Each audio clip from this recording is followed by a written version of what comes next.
dia com alegria, boa tarde com entusiasmo e boa noite com alegria de novo, porque é bom ficar alegre o dia inteiro, né? Sejam bem-vindos a mais uma aula. Tem um tempão que nós não nos vemos, não é mesmo? E agora estou aqui novamente para nós estudarmos um pouquinho sobre a arte contemporânea. Professora Angélica, vamos embarcar nessa viagem? Bora! Nós vamos compreender hoje a arte pós-moderna, a arte contemporânea e a estética na evolução aí da história da arte. Eu sei que vocês já estudaram modernismo na literatura. Então, vocês já carregam aí uma bagagenzinha suficiente para nós compreendermos o pós-moderno.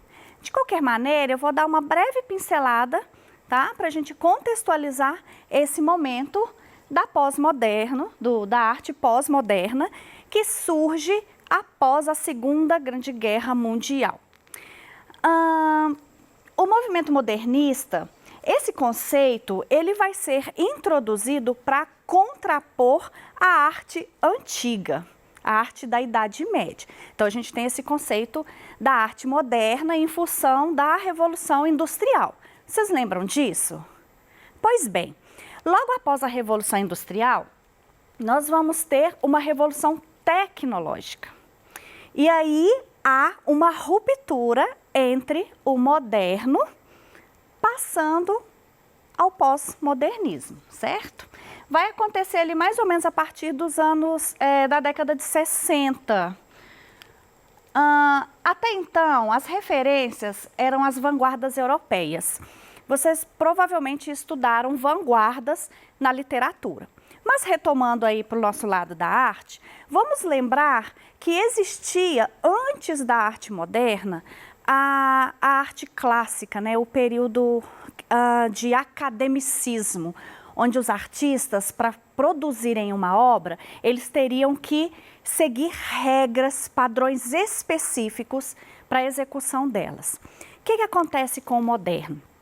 O mundo ele vai crescer muito industrialmente, muitas máquinas, uma produção em massa de produtos. A arte ela vai passar a ser produzida também com intenção de comercialização.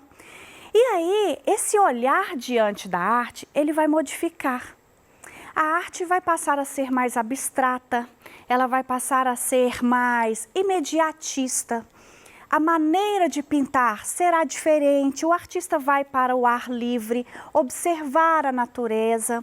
E essa mudança na arte é que vai classificar o período que a gente chama de arte moderna, que vai ter a ver com a questão da modernização industrial, a questão do futurismo, ok? Então, toda essa arte moderna, ela vai esquecer a arte do passado. Não, nós não precisamos ser uma cópia fiel da natureza. Nós podemos colocar na nossa obra de arte a nossa identidade, a nossa maneira de se expressar, sendo ela figurativa ou abstrata. Mas o abstracionismo chega com uma força muito grande nesse período e ele é que vai dar, assim, uma característica maior para esse período que nós vamos chamar de moderno. Então, o modernismo ele vai se estender até um movimento artístico chamado de pop art. O que acontece com a entrada da pop art? A pop art foi um movimento artístico que vai se inspirar na comercialização. O que vale é a produção em massa. E o que vai ser a arte nesse período? A arte pode ser consumida pelo povo ou ela ainda tem que ficar lá dentro do museu com valores altíssimos, onde a população mais carente não teria acesso? Então, a pop art, ela começa a se apropriar de coisas do dia a dia, de imagens de pessoas famosas, né, para fazer com que aquela obra seja vendida.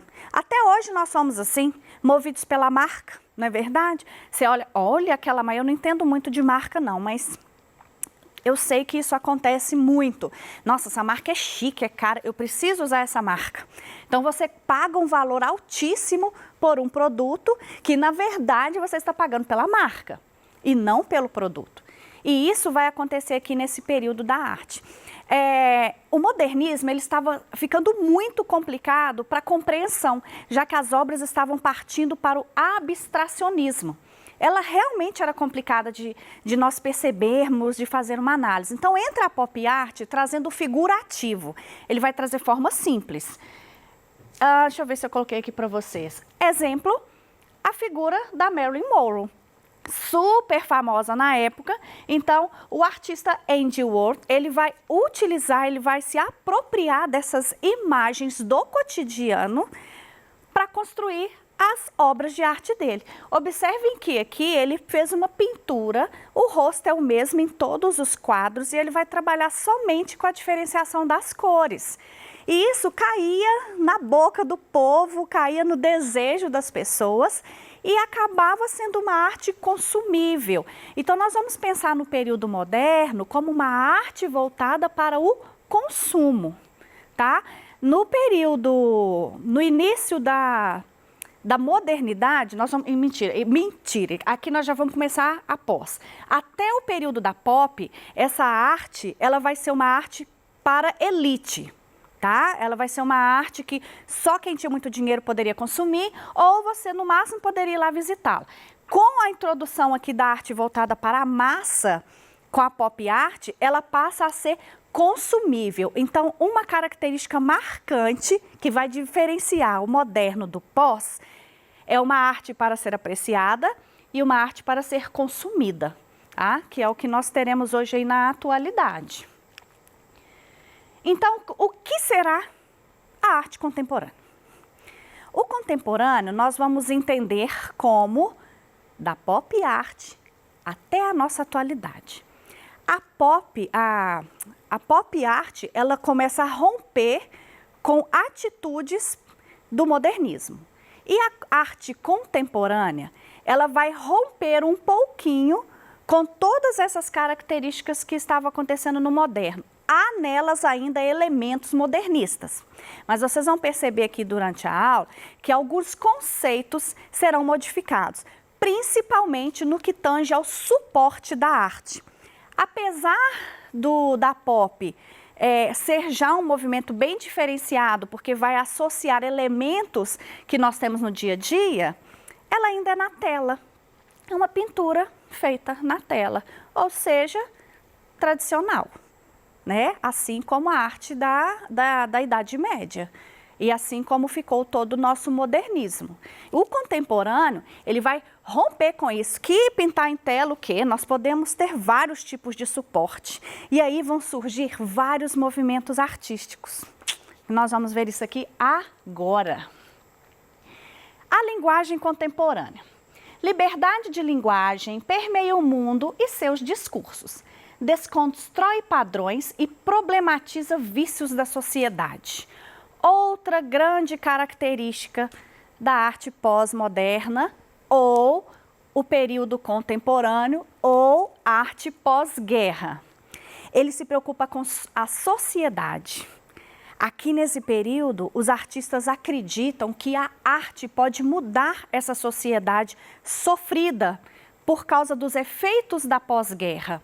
E é uma arte imediatista. Eles pretendem assim, por que as pessoas não podem sentir a arte no momento da execução da arte? Por que o artista faz essa obra escondidinha, expõe ela depois e só posteriormente é que nós temos a visão do resultado final? E o processo? Então, no contemporâneo, muitas linguagens artísticas vão dar valor ao processo daquela criação, beleza? As linguagens do mundo contemporâneo podem apresentar-se de maneira tradicional, porém contaminadas de discursos atuais. Eu coloquei aqui para vocês uma imagem do hiperrealismo. Nós teremos várias linguagens.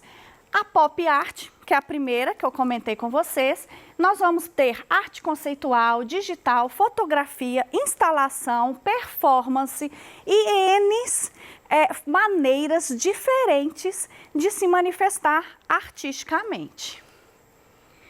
Eu vou voltar aqui para vocês, porque eu quero explicar bem a questão da arte conceitual. Eu acho que, dentre todas as linguagens, essa é um pouquinho mais complicado. Então, vocês vão fazer o seguinte para mim. Vocês vão se despir da realidade.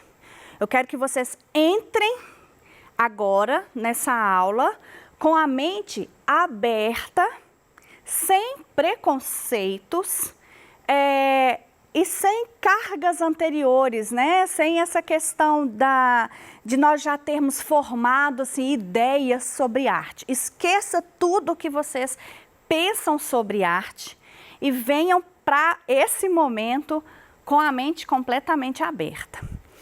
A arte conceitual, ela vai estar enraizada em todas as linguagens da arte contemporânea. O que isso quer dizer?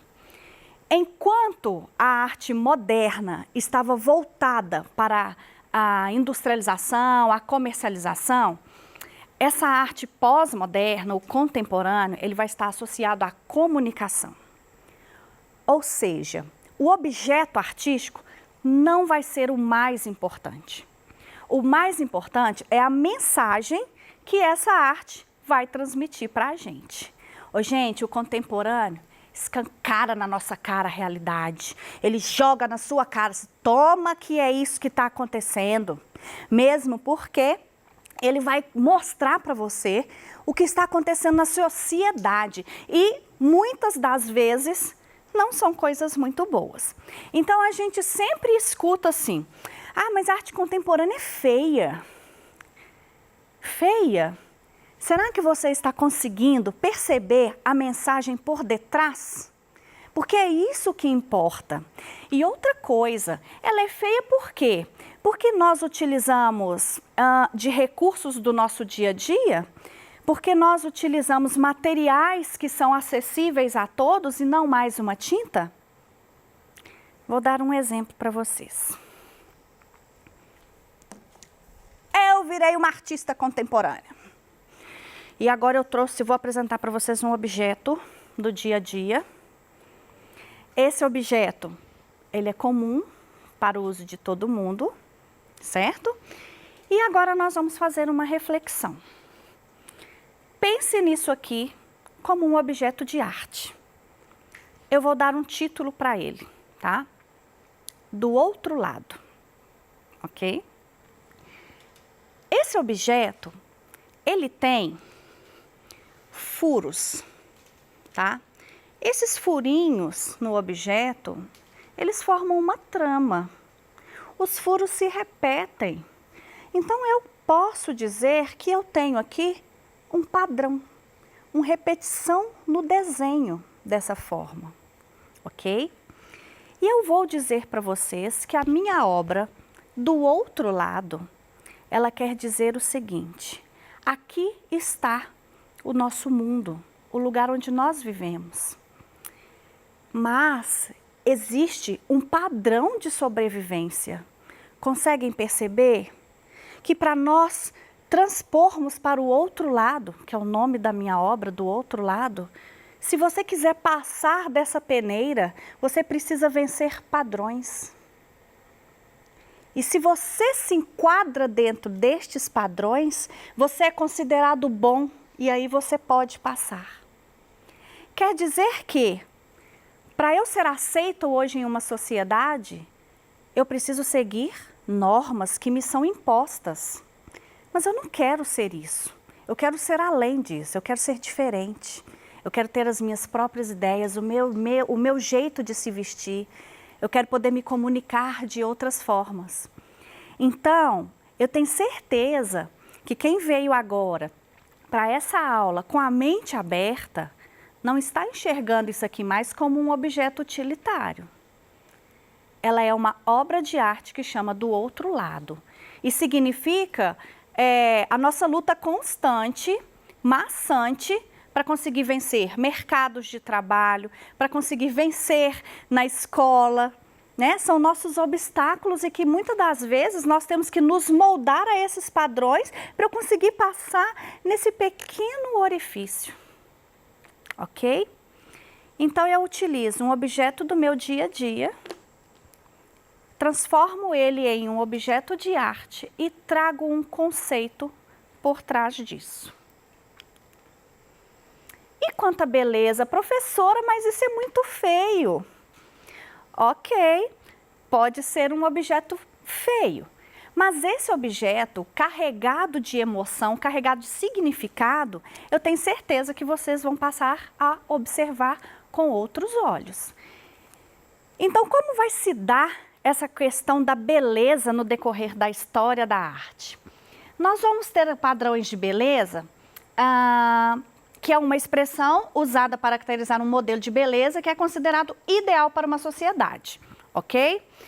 Nós vamos ter esse padrão de beleza começando na Grécia, os carinha marombado, né? Existe um padrão de beleza físico. A Grécia era a mãe da escultura e ali é o berço das Olimpíadas. Então, a beleza ali era uma beleza idealizada. As esculturas, elas tinham que ser modeladas, barriga de tanquinho, né? Isso seria o padrão de beleza para aquele período. Mas, com o passar do tempo, a estética vai tentar responder o que é arte e definiu 3 modos. Arte como imitação. É uma arte-fotografia, né? A pintura bastante realista, a escultura bastante realista, isso vai ser uma maneira de representar beleza na arte. Depois isso muda. E nós vamos ter a arte como expressão, onde o artista vai poder manifestar seu sentimento de uma maneira diferente. Ele não precisa seguir padrões. Então aqui a gente tem Noite Estrelada, de Van Gogh, é uma obra que eu gosto demais dela. Ela tem uma movimentação. O interessante é que a minha visão dessa obra é boa. Eu me sinto bem olhando para ela. Mas quando Van Gogh pintou esse quadro, ele estava em profunda depressão. Esse quadro foi pintado pouco antes da morte dele. Então, ele mostra aqui, nessa movimentação do quadro, um turbilhão. Você pode observar que a mente dele está em constante movimentação. Então, essa era a estética, era o padrão de beleza para esse período. E a arte contemporânea, né, que vai trazer como forma significante. Coloquei aqui para vocês um trabalho, uma escultura de Kratjenberg. Kratjenberg é um defensor da natureza. Ele faz as suas esculturas com troncos de árvores queimados, retirada das queimadas. Então, ele vai fazer uma reflexão sobre as queimadas. É um trabalho muito bacana que ele faz e, como eu disse anteriormente para vocês, vem trazendo um conceito. É bonito? Até que eu gosto. Mas para quem gosta de cores, vai dizer, não, é feio. Mas se você compreender que isso aqui foi retirado de uma queimada e que ele está fazendo aqui, ele está comunicando, olha quanto material que estava lá, e agora eu trouxe como matéria-prima para mostrar para vocês o que anda acontecendo na sociedade, nós passamos a olhar essa obra com outros olhos. E quem quiser conhecer um pouco mais sobre a arte contemporânea, eu faço um convite quando puderem visitar Inhotim. O Inhotim, ele é um museu a céu aberto somente de arte contemporânea. E eu tenho certeza que vocês vão amar passear por esse lugar. Professora, toda arte contemporânea assim é feia? Gente, não é. Eu mostrei para vocês a parte ruim. Ruim não. A parte que escancara aí na sua cara que a sociedade não anda legal mesmo, né? Mas nós temos muita beleza também na arte contemporânea. Muitas luzes, muita arte digital, ok? Bom, eu espero que vocês tenham compreendido o conceito do contemporâneo, porque agora é daqui para frente, beleza? Um grande beijo no coraçãozinho de todo mundo e até a próxima aula. Tchau, gente!